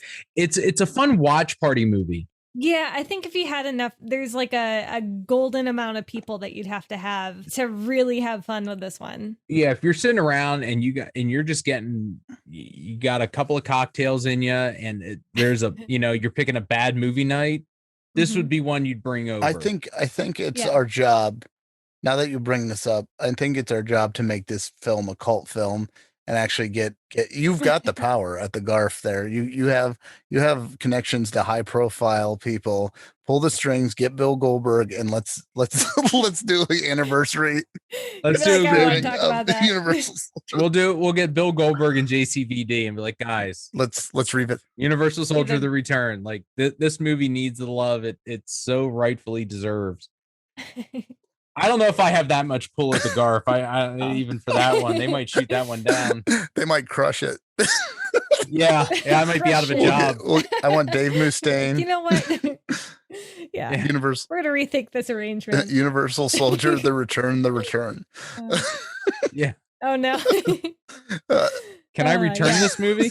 Is that what it means? Like we don't want it back. Just there's a dump truck over there. What Blockbuster? I didn't watch this when it initially came out, but I'm sure Blockbuster got a lot of returns of this film. You're like, no. I hope so. You're supposed to return them all. Well, no, I mean like the day of. Touche, but I mean the day of. Like they're back 45 minutes, and we're like, "Did you watch this movie?" No, I turned it off. I wasn't even kind. I'm not rewinding this shit. No one should watch this. Yeah. Brittany, your official opinion on the film? Would you recommend it? Well, I guess you kind of said you would in a watch.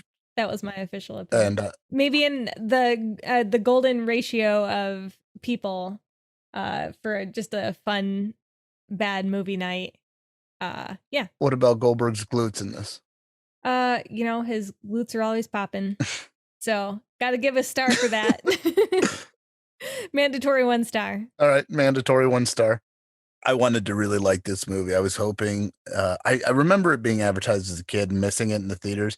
I guess the reason I missed it in the theaters because it was only probably screened at one theater on a Tuesday afternoon before they pulled that shit out.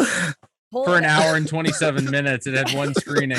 So nationwide. All right. And then I remember not liking the Megadeth song because I'm like, oh, Megadeth's going to do a Goldberg song. Okay, this will be interesting. And it appeared on that the WCW Mayhem CD. It also appeared on their aptly titled album named Risk. So, but no reward for this one. But the film itself, I enjoyed watching it with Brittany. If you guys ever want to watch it with Goldberg, if we can make the Universal Soldier return happen, I'm in for that.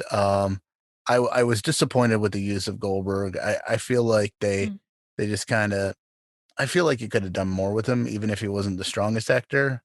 I really thought you could have done more with this film. It may have been rushed, and it seems like they didn't know where they wanted to go, and it just kind of all landed middle of the road.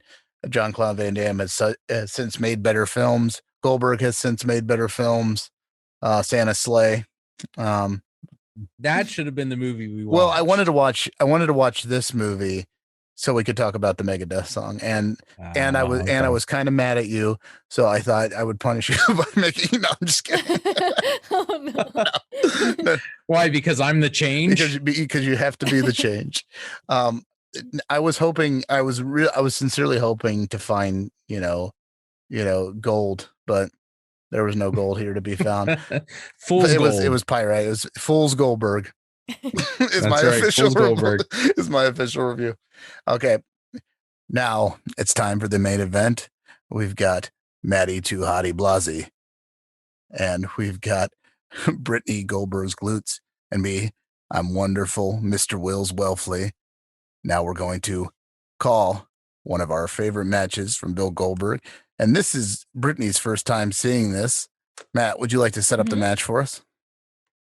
So this is the main event of Halloween Havoc 98, which includes, I think Halloween Havoc 98 was Hogan Warrior. Correct. It was Hogan Warrior in their much anticipated, nobody ever wanted sequel match 8 years after the fact when they fought at WrestleMania 6, which was probably the worst match I've ever seen Hulk Hogan involved in, outside of Bash to the Beach 2000 with Jeff Jarrett. Goldberg's on top. He's been champ for about 4 months at this point, and DDP, Diamond Dallas Page, is on the rise. 1998 was Dallas's year. Like he was like the original people's champion. He used to come down through the crowd in his entrance, and fans were eating him up, and it was they were on a path through the fall. I think did he won War Games, I think the month before. I think it was one of those they did a trio at War Games in 98, and I think whichever team won got to challenge Goldberg. And I could very well be misremembering it. It's been quite a while since I've seen this match. I think you're correct. I don't think you're wrong. I think Diamond Dallas Page won War Games. War Games, for those of you at home, if you're listening to this, how do you not know what War Games is? But no judgment. But War Games, to bring the fresh perspective, Brittany, is a 2-ring, 2-cage match where they have teams compete. And in this iteration of War Games, the winner, whoever scored the pin, got a shot at the world champion, and the world champion at that time was Goldberg, fresh off his win from Hollywood Hulk Hogan. Yeah, Halloween Havoc was always my favorite WCW event, just because it was Halloween, right? And when I got back into wrestling in '96, I had gotten the pay-per-view of War Games in September, and I tucked my dad into Halloween Havoc, and that was the Halloween Havoc 96 was when Roddy Piper made his debut. Yes. At the end of the match, at the end of the main event, and him and Hogan had a really, really good promo. And I just like the set. You know, it was in a graveyard, had that big inflatable pumpkin, and it was Slim Jim's Halloween Havoc, and at the MGM Grand Los Angeles. Like I watched a lot of Halloween Havoc back in the day because I would tape them all. Halloween Havoc's great. Yeah, it was such a great themed event. I mean, I thought WCW always had great themed events for the season. You know, I never really cared for Spring Stampede. I never liked it. You know, I liked Road Wild, Hog Wild, whatever it was called. But I thought they always excelled with Halloween Havoc kind of being, to me, was kind of like the SummerSlam or Royal Rumble of WCW, because it started to lead into Starrcade, which was their WrestleMania. So usually like the fall program started in September with War Games, but you know, Halloween Havoc was like the big one that kind of really started setting the motion for the rest of the year. But yeah, Goldberg was on top, and DDP I think was probably, in terms of wrestling talent, the first main event match Goldberg had where I considered he's gonna lose. This was a match where DDP had been built up. He had gone. He got into wrestling very late in his 30s, probably a little bit younger than I am now. 35. DDP. Now he's obviously an esteemed yoga guru expert. Matt, you're doing DDP yoga, and it seems to be, you look great. It's working out for you. It's DDPY. Yeah, it's no longer DDP yoga. As he says, rebranded. Why? Because he wants people to stop calling it yoga.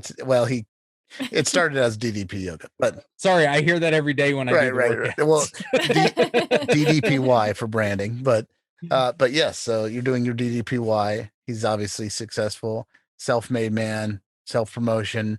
He started out as kind of a wrestler with too many gimmicks. He was like this cigar smoking, bubblegum chewing, like loudmouth with like flashy tights, neon green tights, and he had a attractive wife. The Diamond Dolls he used to have. Yeah. And Scott Hall was the Diamond Stud back in early WCW days. And Will, I'm sure you know this. Brittany, have you ever watched WrestleMania 6? Nope. So there's a part in WrestleMania 6 where the Honky Tonk Man and Greg Valentine are being driven to the ring in a pink Cadillac. Diamond Dallas Page is driving that pink Cadillac at WrestleMania 6. And this was years before he even became a wrestler. This was in 1990. Yeah, it was probably a year or so before he became. Yeah, he was like a bouncer at a nightclub. Yeah. And I think he met Jake the Snake, and Jake kind of got him into wrestling, and he got to be mentored by him and Dusty, and got to know Scott Hall and Kevin Nash back in their initial run in WCW. Yeah, he didn't start till he was 35. Your connections work. That's impressive. I didn't. Yeah, if he's a self-made man, so if you make the right connections, you're a good dude, and he really is, and you bust your ass, you can get there. And this was Diamond Dallas Page first shot at the world title. And he was the first legitimate. So Goldberg had crushed everybody. He had beaten Hulk Hogan for the title. He had beaten everyone in the NWO just about, and he just run through everyone. So there was no person that seemed that could derail Goldberg. But with Diamond Dallas Page, you thought DDP has a chance. Oh, I'm getting hyped. Yeah, this is Yeah. And the match before, and the month before this, DDP and Jay Leno wrestled Hulk Hogan and Eric Bischoff. So At Road Wild. So yeah, in August in Sturgis. DDP coming off a legendary match. This pay-per-view made me mad. It made me mad, and I don't know if you know this or not either. I watched it live. You watched it live? As the main event is beginning, literally Goldberg and Dallas are locking up and the feed goes out. Oh, no. The show went long. So back in the day when it was on pay-per-view, they used to, the companies would tell the pay-per-view companies, hey, we're going to go from 8 to 11:15. And once 11, it gets cut off at that time. And the show was running long. Like I think Hogan and Warrior was the lead into this one, and that went long, and the feed cut out. So what WCW had to do was the next night on Nitro, show the match in its entirety on Nitro for free. And they had to do a ton of refunds. Right. And that was in 98. Like I said earlier, WCW was printing money, but stuff like this, they were mismanaging some of this stuff. And it started to see some of the unraveling happen in WCW, because there's not much of a peak in WCW after, I would say, Starrcade 98. No, that was it. That was the beginning of the end.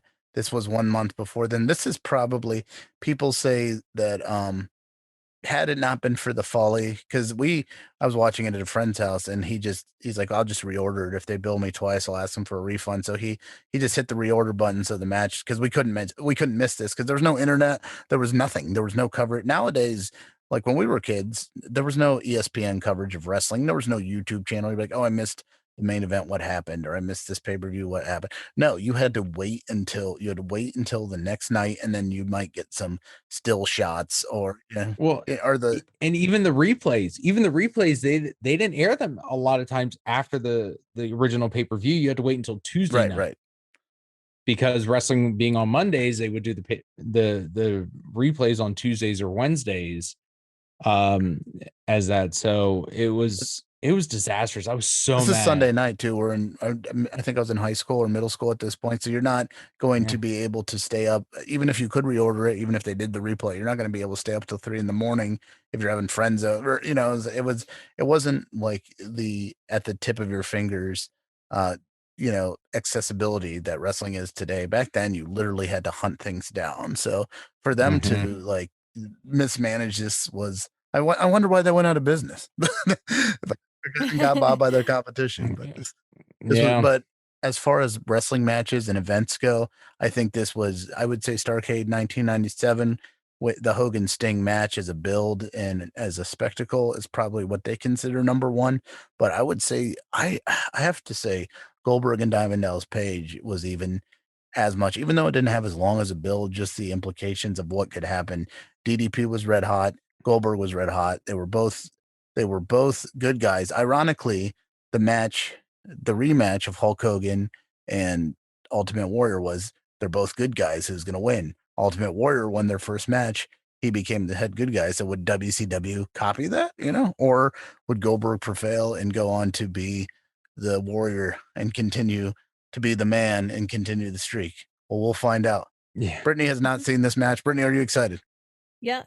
All right. So here we are, the big main event of Halloween Havoc 1998. At the time of this recording, we're on the WWE network, but by the time we get this out, it'll probably be Peacock. So pull up Peacock and the WWE channel, or however they have it on there. I haven't got it yet. And it's going to be at the 2:56:45 mark. This is the beginning of Goldberg and Diamond Dallas Page. Before we get started, Goldberg's glutes, do you have any predictions for this match? Well, I'm assuming maybe he loses. based Okay. on some context clues, but I don't know. I could be a fool. My other prediction is that it's going to be longer than most of his matches because they seem to be very short. And it's going to be sweaty.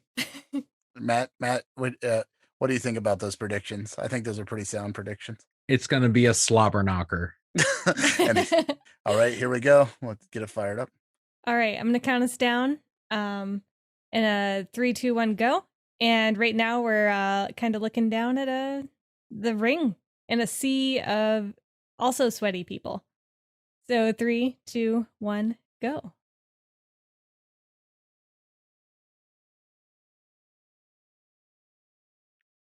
Tony Schiavone, the voice of a generation. Look. The MGM. False start on the DDP music. Yeah. Somebody on that mixer fucked up.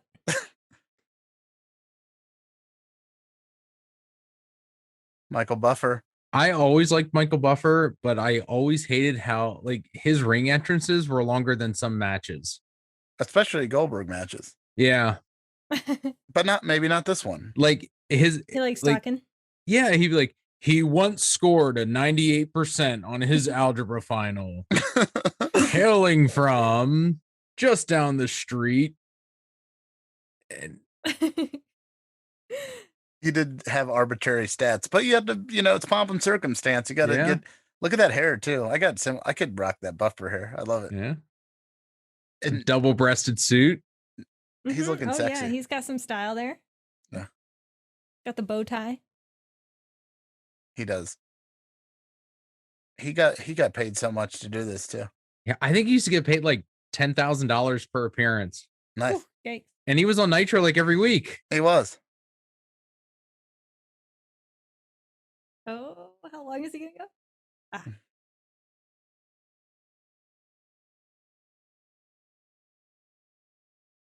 And the millions watching around the world.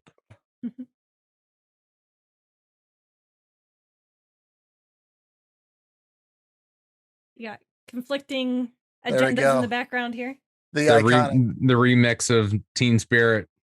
Yeah. So yeah, there was well, here's what's funny is they swapped out for the WWE music, but they biffed earlier and they did an early start and they didn't cut that out. Yeah. But DDP had I thought I heard some Nirvana.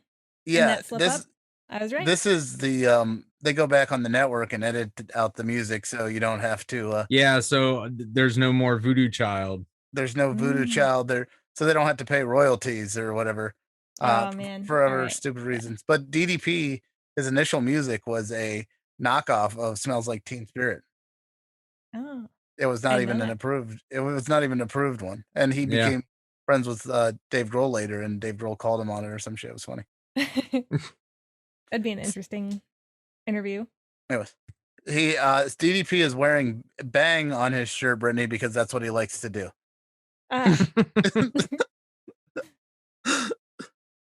Advertising it loud and clear. Man, I'm kind of, I've never seen any of his matches, but I'm digging him. I like him already. What do you think of his hair? Questionable, but of the time, I suppose. It's probably a good 30% less than what it was earlier in the 90s. Oh, yeah. Where does it land on the ramen scale for you? I'd say half cooked. Slightly spicy. If we can be serious for a moment here. This is a man that you wear his mark on your arm to this day, Mr. Blazi. Yes, I do. It was my first tattoo. I knew I liked you when I was like, this guy's all right. He's got a Goldberg tattoo. He's legit. Oh, he's got his cops in order. He headbutted that door. That's why I moved like that. Yeah, he always came to the ring. He would headbutt the locker, and he'd have a little, red mark in the middle of his forehead. Probably want to come through doors. I like how all these cops are middle-aged. Like, they're gonna do anything to stop anybody trying to get to Goldberg. They could probably stop Jean-Claude Van Damme.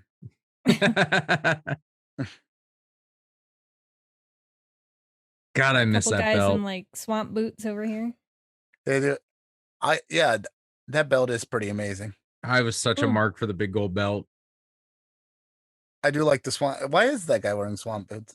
I don't know, man. Probably a motorcycle cop. Good call. Motorcycle cop.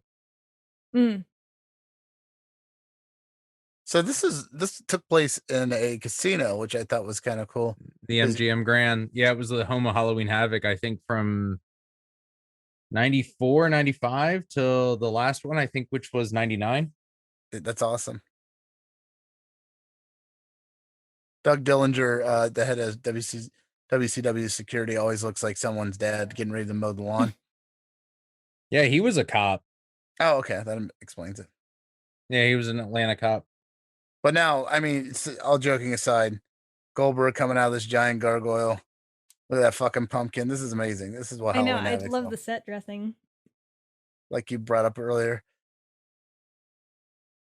All this fog. Like, it was just a spectacle to watch him come out every week. Is he gonna get blasted? Oh yeah. Yeah. Okay. With the belt in the middle of the pyro. I mean, that does look pretty cool, gotta say.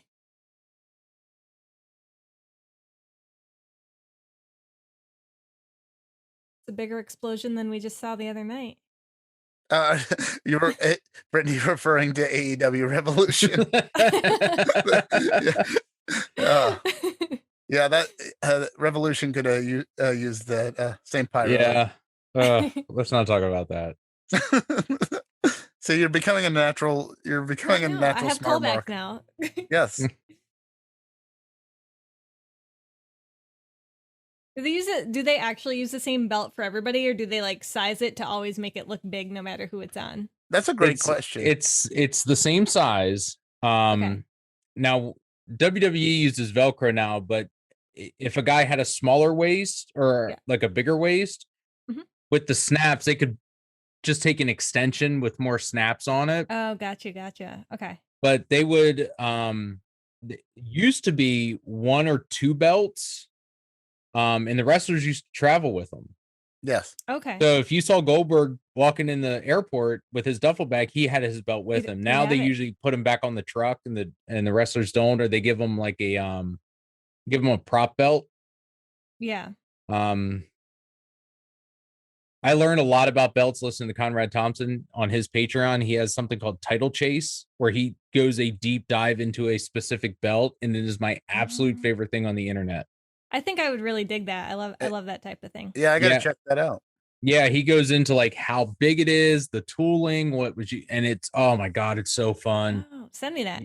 Yeah, I can't wait till he does the big gold belt. Free plug. Yeah. All right, so we've started. This is probably one of the first times I saw Bill have someone in a legit match that could hang with him. Yeah. At least the match was set up so that his opponent was as tough as him. Yeah, DDP's a tall dude, and he's not quite he's not as beefy as Goldberg, but he's scrappy and he's wiry, and he's a natural athlete. Well, yeah, he like literally looks like he would be a good fight. I love that. That's that move right there, that spot where he just tumble right out the ring, holding on to each other, locked up. That's the first thing they did. This is already like choreographed better, maybe than some of the other matches. We don't use that word on this podcast. They're really fighting. I'm just kidding. Referee Mickey James. Yeah, I remember all the WCW referees. Yeah. They were characters unto their own. Even Charles Robinson, who you're good friends with, good friend of the show, Charles Robinson. Who check out that episode on the Garf Network. That was a great episode. Headlock here. Brittany, yeah, it's called, in the wrestling terms, it's called working. Yes, they are working really snug and very, very well here. I gotta learn the jargon. Yeah, right. Goldberg works stiff. Yeah. You know, he didn't do a lot of selling either. He does in this match. Oh, I've noticed that it's a lot better in this match than some of the other ones. Well, and I mean, Bill was a product of the power plant. That was their training facility. If you wanted to be a wrestler in WCW, you went to the power plant and trained. That's what Page did too in his mid 30s. Yeah, he said he would see them. He and Goldberg were, I believe, they're in there around the same time. I mean, Page was a wrestler, but he was still training. He was. I mean, and they would always go to the power plant because they were based out of Atlanta. And they would go to the power plant to train, run the ring and all that stuff. And, they would work with the new guys too, to get some, ring time. Right there. He went for the diamond cutter. I got to point out that's his finishing move. And he had hit that on Goldberg. It may have been over.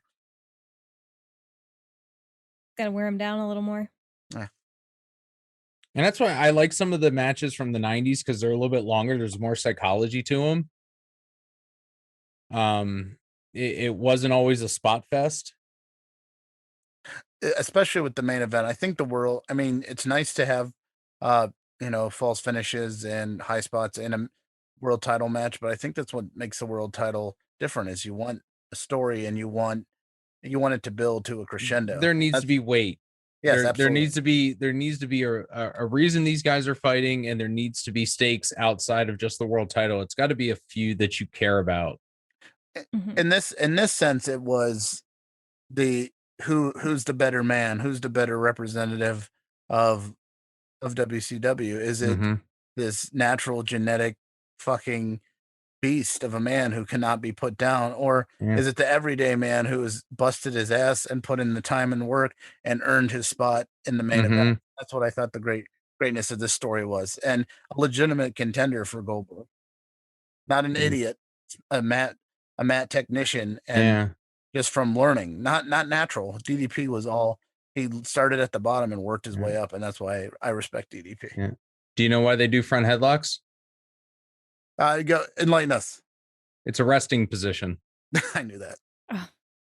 So if you ever see a rear chin lock or a front face lock, it's these guys taking a breather. And communicating what's usually they're and we'll get into communicating later in the match too, when a certain spot happens. Okay.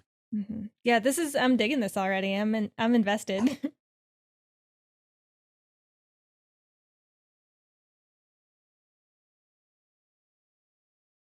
So I miss seeing the photographers surrounding the ring.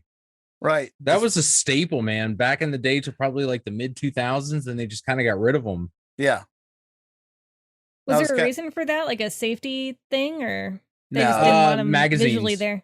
They were there for publications.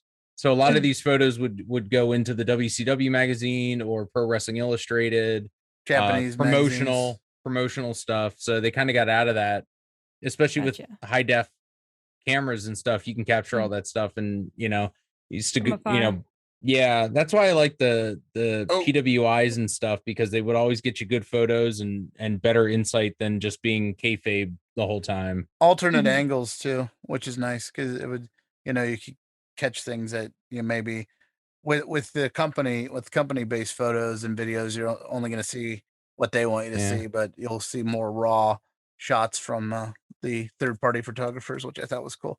Freelance. But I think it got crazy at one point where there's like 15, 20 photographers, and I think it just got annoying to the company and the wrestlers and kind of cut it off. Goldberg with a nice, so here he always working submission moves in his matches, even when they were squatches. He would do like a heel hook or something. But I thought in this match, I'll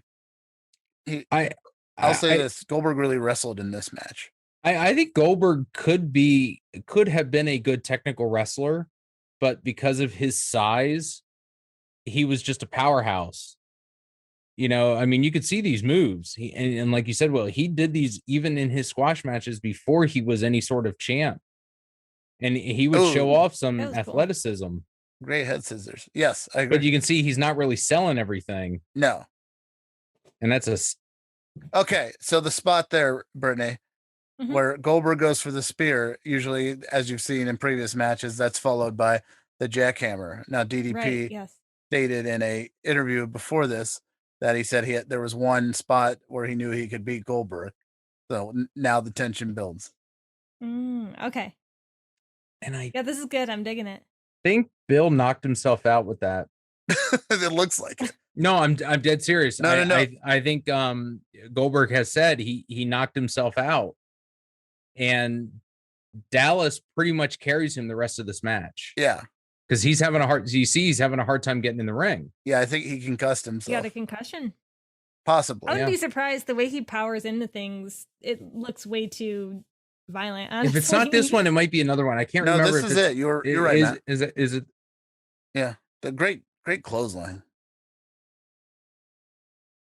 But he knows he has the wherewithal to kick out still. Yeah, I mean, the thing with these guys is they can go on autopilot, and but I mean, how many matches does Mick Foley say he doesn't remember? Right, because he got his, as they called it back then, his bell rang. Yep. Before they tested, or if I want to show my age, when you used to get hit in the stomach, Gorilla Monsoon be like, oh, we got a hit in the bread basket. Right in the bread basket. Bobby the Brain Heenan on commentary. Bobby was so good. One of the greatest just comedic geniuses of all time. Oh, and there it is. Right there it is. Yeah, when he hit his head, that's when I think that spear knocked. Oh yeah, yep. Holding his head. There it is. So this is the first match where we really see chinks in the armor of Bill Goldberg. He's actually selling a little, comparatively, but probably because he actually really hurt himself there. I want to jump in. I've never seen this where both guys are down and the ref's just counting. So does that mean it could be a tied match or something? If they Correct. It would be a draw. Okay. Yeah, if they can't answer the count of 10, it's a draw. Okay.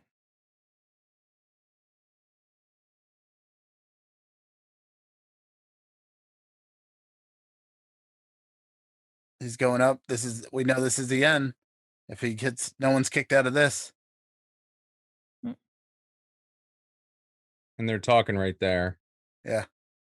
He's too hurt. He's going up. Ooh. Oh, and the diamond cutter. Oh my God. Listen to that pop.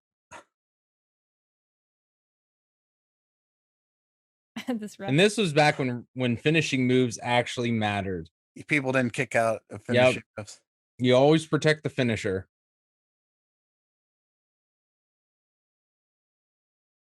We should do a ref episode because they have to, they got a lot going on too. Yeah, can we get Charles Robinson in here? Matt, call up Charles Robinson. Let's get a ref episode. He just got done with SmackDown. I think he's a little busy. Yeah.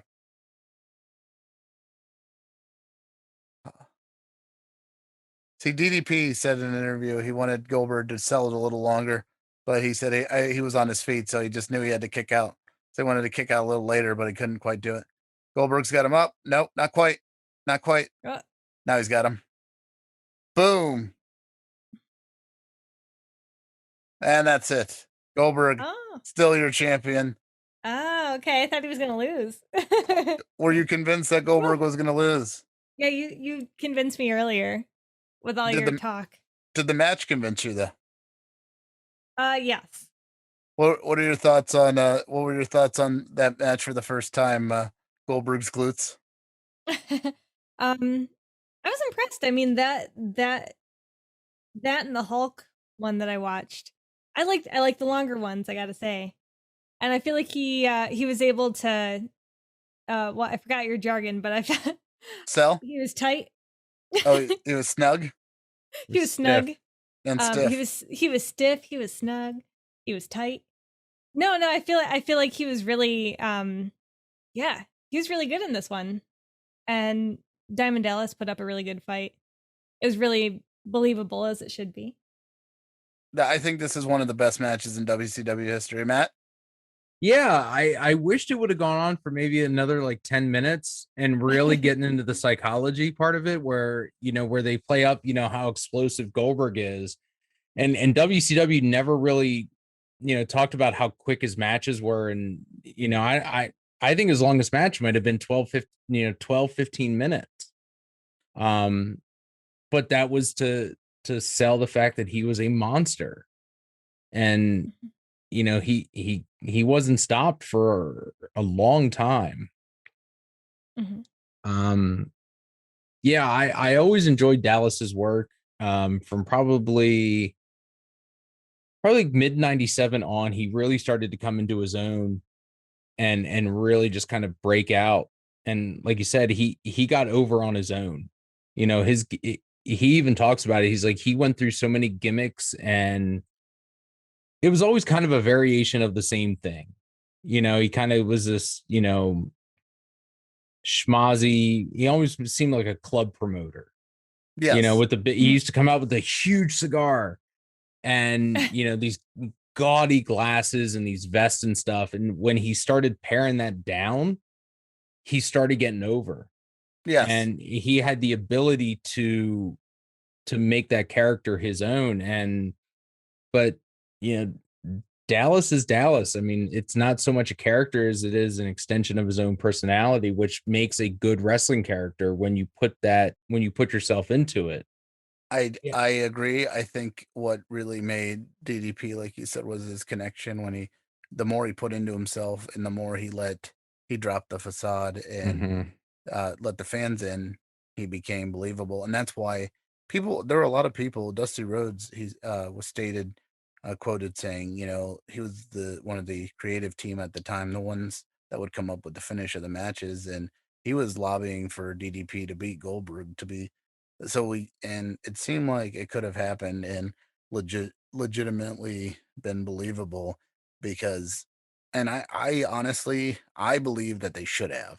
And I'd like your opinion, Matt, but I think they should have let Goldberg lose to DDP, but then get right back on it and maybe win it right back and then never lose again until then you could build the rematch. Be like, he's the only person that's beaten Goldberg. Did he get lucky? Or, you know what I'm saying? I think they really dropped the ball on that. But that was that's me armchair booking on that. Maybe we can line up another Goldberg movie and another Goldberg match. Santa Slay and Santa Slay, man. When you watch a Goldberg movie, you have to watch him as Santa Claus. I agree. You have to watch the big Jewish guy as Santa Claus. Final thoughts on obviously you've seen it, you lived it, Matt. Your final thoughts on the Goldberg versus DDP match? No, I think this match happened at the right time in WCW because I don't think it would have been as well remembered had it happened in the later years of WCW. I think DDP being over, the crowd being into it, Goldberg's in the middle of his streak. I think Goldberg helped bring out some good technical wrestling or DDP brought out some good technical wrestling in Goldberg. Absolutely. I would have, you know, I know they teamed up later in later years as a tag team in WCW. So I felt that they had good ring chemistry. I think I agree. Their personalities meshed well to tell a good story in the ring, and I'm glad it happened at a Halloween Havoc. So it just endears me more to that specific pay-per-view, which I loved from WCW more than any other one. Well said. And as a person on the crash course, I was really impressed by this one. Now I'm really curious who beat him because I don't know. And I'm sure listeners are like, what? You don't know? But I don't know who beat him. So now I need to watch that match. And I'm really excited to find that out. I'm excited to watch more DDP because honestly, I knew about him. I've seen him. I am borrowing Will's DDP book. If you have Amazon Prime, watch the documentary called Relentless. Okay, should I watch that before seeing Relentless is more of the story about how he got DDPY started, but it shows you a lot of his personality. Yeah. Okay. So I already like his personality from seeing this, so I'm sure it's only going to get better. And the resurrection of Jake the Snake, because I only know a tiny bit about that. Diamond Dallas Page saved Jake the Snake Roberts' life. Ooh, okay. This all sounds interesting. Brittany, you're really excited. You said you dug DDP, you dug Goldberg. Your final analysis? I'm invested. You're invested. I'm invested. Like I stated previously, I have to say, I was a WC. I liked WCW and WWF. I had friends that were only staunch WWF guys. I had staunch WCW guys, but I liked both. I watched both. I taped both. Both had their strengths and weaknesses.